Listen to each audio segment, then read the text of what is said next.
کیا اس انتظار میں ہیں کہ فرشتے ان پر نازل ہوں، یا اس انتظار میں ہیں کہ عذاب آئے تو اسے دیکھ کر وہ حق کو اپنائیں گے؟ اگلوں نے بھی ایسا ہی کیا تھا، تو اس عذاب نے انہیں گھیر لیا جس کا وہ تمسخر اڑایا کرتے تھے۔ سورۃ النحل کا 5واں رکوع ہے۔ اس میں یہ بتایا گیا کہ مشرکین نے یہ کہا کہ اللہ چاہتا تو ہم اور ہمارے آبا اللہ کے سوا کسی کو نہ پوچھتے۔ اگلوں نے بھی اسی طرح کی باتیں کی تھیں، حالانکہ انہوں نے رسولوں کا انکار کیا، اور رسولوں پر تو فقط پہنچا دینا ہے اللہ کے پیغام کو۔ ہر امت میں سے اللہ رب العزت نے رسول بھیجا، اور اس نے یہ دعوت دی کہ اللہ کی عبادت کرو۔ کفار کو مخاطب کر کے یہاں پہ فرمایا گیا ہے کہ ذرا زمین میں چل پھر کر دیکھو کہ جھٹلانے والوں کا اس سے پہلے کیا انجام ہو چکا ہے۔ اللہ تعالیٰ تو ایسی قدرتوں کا مالک ہے کہ وہ جو چاہتا ہے کن کہتا ہے اور وہ ہو جاتا ہے۔ چھٹا رکوع ہے سورۃ النحل کا، یہ 14ویں پارے کا 12واں رکوع ہے۔ اس میں یہ بتایا گیا کہ مہاجرین کو اللہ کی راہ میں اللہ کی خاطر ہجرت کرنے والوں کو رب تعالیٰ دنیا میں اچھی جگہ عطا فرمائے گا، اور آخرت میں بڑا ثواب ان کو دیا جائے گا۔ کفار کا یہ اعتراض تھا کہ بشر کو رسول کیوں بنایا گیا؟ تو رب تعالیٰ نے فرمایا کہ ہم نے تم سے پہلے بھی مرد ہی رسول بنا کر بھیجے ہیں۔ رسولوں سے مکر کرنے والوں کو اللہ چاہے تو زمین میں دسائے، یا وہاں سے ان پر عذاب لے آئے کہ جہاں سے ان کو خبر بھی نہ ہو، یا چلتے پھرتے ان کو پکڑ لے، مگر اللہ تعالیٰ عذاب میں جلدی نہیں کرتا۔ کائنات کی ہر مخلوق اللہ کی بنائی ہوئی ہے، اس کے سامنے جھکتی ہے، اور فرشتے بھی وہی کرتے ہیں جس کا انہیں حکم دیا جاتا ہے۔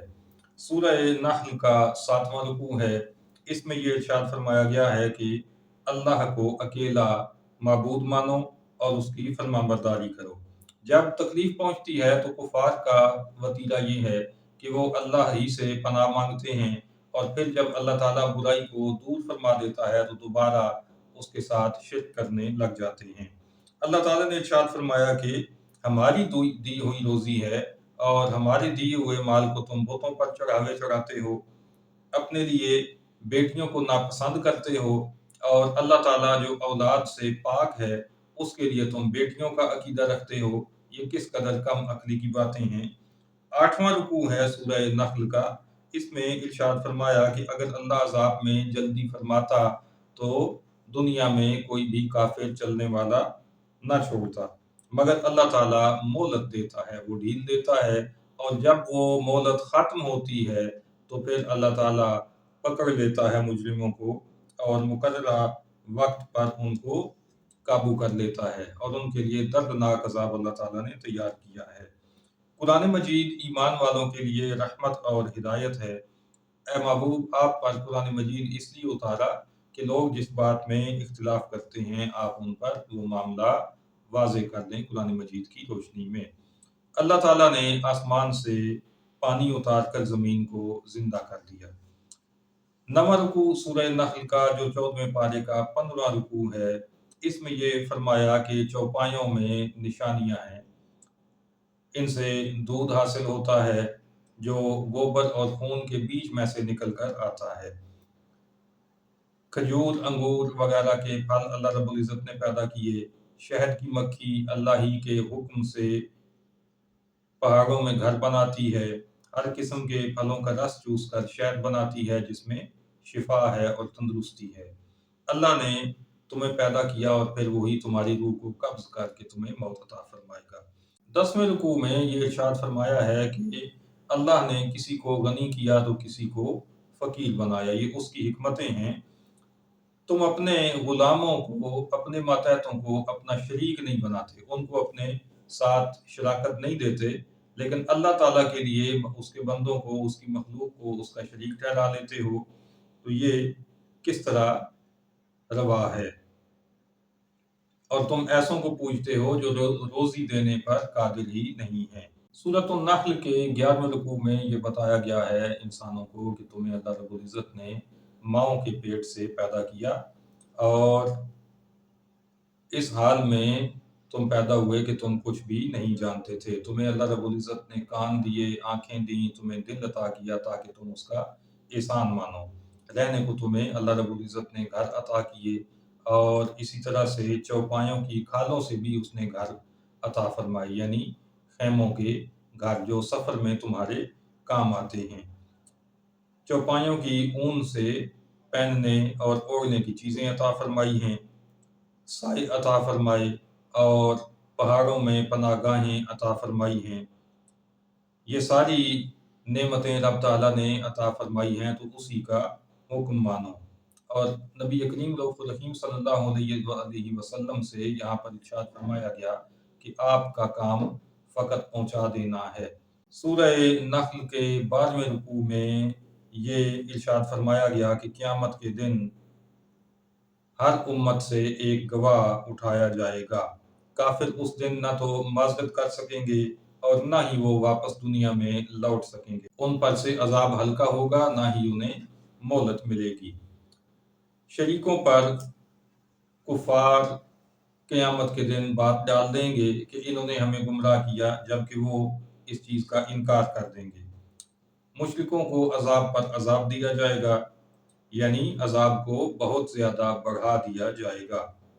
انبیاء قیامت کے دن اپنی اپنی امتوں کے اعمال کی گواہی دیں گے، جبکہ ہمارے آقا و مولا صلی اللہ تعالیٰ علیہ وآلہ وسلم کا مقام اور مرتبہ یہ ہے کہ قرآن مجید نے ارشاد فرمایا وَجِئْنَا بِكَ شَهِيدًا عَلَىٰ هَٰؤُلَاءِ، اے محبوب ان سب پر آپ کو گواہ بنا کر لایا جائے گا۔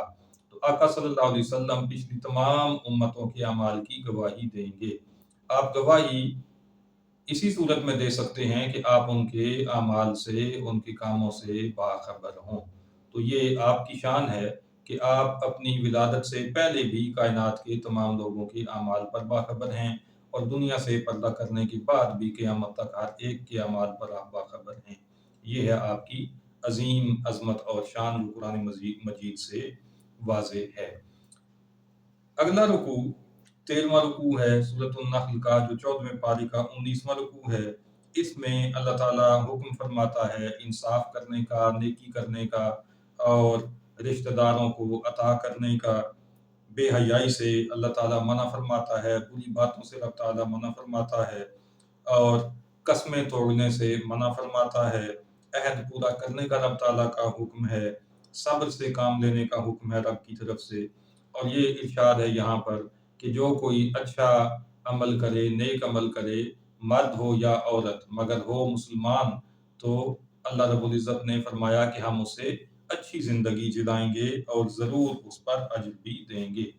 اللہ پر بھروسہ کرنے والوں پر شیطان کا کوئی اثر نہیں ہوگا۔ 14ویں پارے کا 20واں رکوع جو سورۃ النحل کا 14واں رکوع ہے، اس میں ارشاد ہوا کہ قرآن اللہ کی طرف سے اتارا گیا ہے تاکہ ایمان والوں کو ثابت قدم کرے، اور یہ مسلمانوں کے لیے ہدایت اور بشارت ہے۔ ایمان لا کر ایمان سے منحرف ہو جانے والوں کے بارے میں فرمایا کہ وہ غضب الہی کے سزاوار ہیں اور عذاب عظیم ان کو دیا جائے گا۔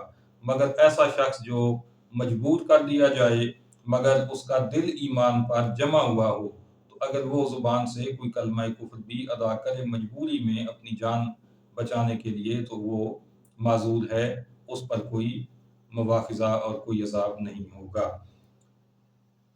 اس کے بعد صحابہ کرام کی بڑی عظیم شان یہاں پہ بیان ہوئی۔ فرمایا کہ جو ستائے گئے، جنہیں اذیتیں اور تکلیفیں دی گئیں، پھر انہوں نے ہجرت کی، اس کے بعد انہوں نے اللہ کی راہ میں جہاد کیا، اور پھر ثابت قدم بھی رہے اور صابر بھی رہے، تو اللہ تعالیٰ کو وہ بخشش کرنے والا اور رحم کرنے والا پائیں گے۔ 15ویں رکوع میں یہ بتایا گیا کہ جب ہر کوئی نفسی نفسی کہتا ہوگا، یعنی قیامت کا دن، تو اس وقت ہر جان کو پورا پورا بدلہ دیا جائے گا اور کسی پر بھی ظلم نہیں کیا جائے گا۔ اللہ کی دی ہوئی حلال پاکیزہ روزی کھانے اور اللہ کی نعمتوں کا شکر ادا کرنے کا یہاں پر حکم ہے۔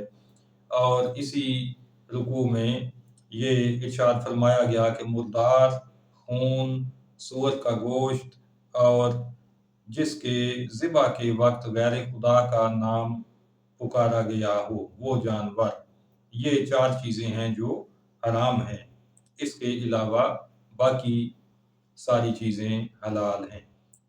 کچھ حرام چیزوں کا ذکر اللہ رب العزت نے یہاں پر فرما دیا، اور کچھ چیزیں وہ ہیں جن کو حدیث میں آقا صلی اللہ علیہ وسلم نے حرام قرار دیا۔ تو جن کو حرام قرار دے دیا گیا وہ حرام ہے، اس کے علاوہ کسی چیز کو حرام کہنا شریعت پر افتراء ہے اور اللہ پر جھوٹ باندھنا ہے۔ اس رکوع میں یہ آگے بتایا گیا کہ حلال و حرام کے خود فیصلے کر کے اللہ پر جھوٹ نہ باندھو۔ ان الذین یفترون علی اللہ الکذب لا یفلحون، وہ لوگ جو اللہ پر افتراء باندھتے ہیں، جھوٹ منسوب کرتے ہیں، تو فرمایا کہ وہ فلاح نہیں پائیں گے اور ان کے لیے دردناک عذاب ہے۔ یہ نجدیوں کے لیے غور کرنے کا مقام ہے کہ وہ کبھی 11ویں کو حرام کہتے ہیں، کبھی 12ویں کی نیاز کو حرام کہتے ہیں، کبھی محرم کی سبیل پہ حرام کا فتویٰ لگا بیٹھتے ہیں، کبھی غوث پاک کے نام کی نیاز۔ تو ان چیزوں کو، حلال کھانوں کو حرام کہہ کر وہ اللہ پر جھوٹ باندھنے کے مرتکب ہیں اور ان احکامات الہیہ کے تحت عذاب عظیم کے حقدار بنیں گے۔ اللہ تعالیٰ ان کے شر سے امت مسلمہ کو محفوظ رکھے۔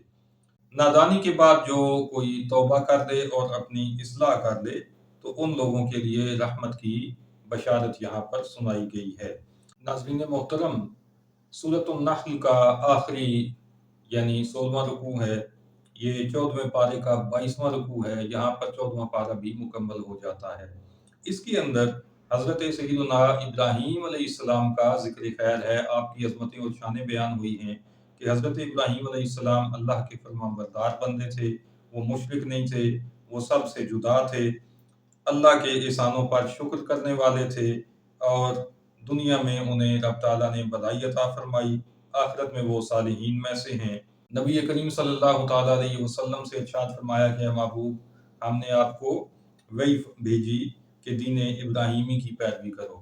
یہاں پر تبلیغ کرنے والوں کو بھی نصیحتیں کی گئی ہیں اور تبلیغ کرنے کے انداز بتائے گئے کہ تدبیر کے ساتھ اللہ کا پیغام پہنچایا جائے، اچھی نصیحت کی جائے، اچھے انداز میں بات پہنچائی جائے، دلائل کے ساتھ بات کی جائے۔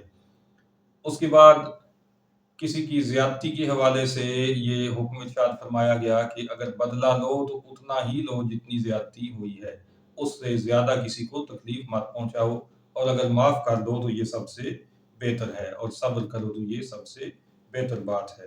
محبوب کریم صلی اللہ تعالیٰ علیہ وآلہ وسلم کو اس سورہ مبارکہ کی آخری آیات میں ارشاد فرمایا کہ محبوب، آپ بھی صبر سے کام لیں اور کفار کی ایذا رسانیوں پر آپ دل تنگ نہ ہوں اور ان کے فریبوں پر پریشان نہ ہوں، ان کا غم نہ کھائیں۔ اللہ سے ڈرنے والوں اور نیکیاں کرنے والوں کے ساتھ اللہ تعالیٰ خود ہے۔ تو یہاں پر اس سورہ مبارکہ کا اختتام ہوتا ہے۔ ناظرین محترم، دعا کیجئے کہ رب تعالیٰ ہمیں قرآن مجید کو سمجھنے کی توفیق عطا فرمائے۔ یہ قرآن مجید کے رکوع برکوع خلاصے کا سلسلہ اس لیے جاری کیا گیا ہے کہ اس کو سن کر ہر مسلمان کو کچھ نہ کچھ اندازہ ہو جائے کہ قرآن مجید کے کس رکوع میں کون سی بات بیان کی گئی ہے۔ کوشش یہ کریں کہ اپنی زندگی میں کچھ نہ کچھ وقت لازماً قرآن مجید کو سمجھنے کے لیے نکالیں، اور زیادہ نہ ہو سکے تو کم از کم چند آیات ہی روزانہ ترجمے اور تفسیر کے ساتھ پڑھنے کو اپنا معمول بنائیں اور مداومت اس پر اختیار کریں، اور ترجمہ اور تفسیر جب بھی پڑھنی ہو تو ترجمہ کنز الایمان لیں، اور اس پر جو تفصیلی حاشیے یا تفاسیر علماء اہل سنت نے لکھی ہیں ان سے استفادہ کیجیے۔ اللہ تعالی ہمارا حامی و ناصر ہو۔ وما علینا الا البلاغ المبین۔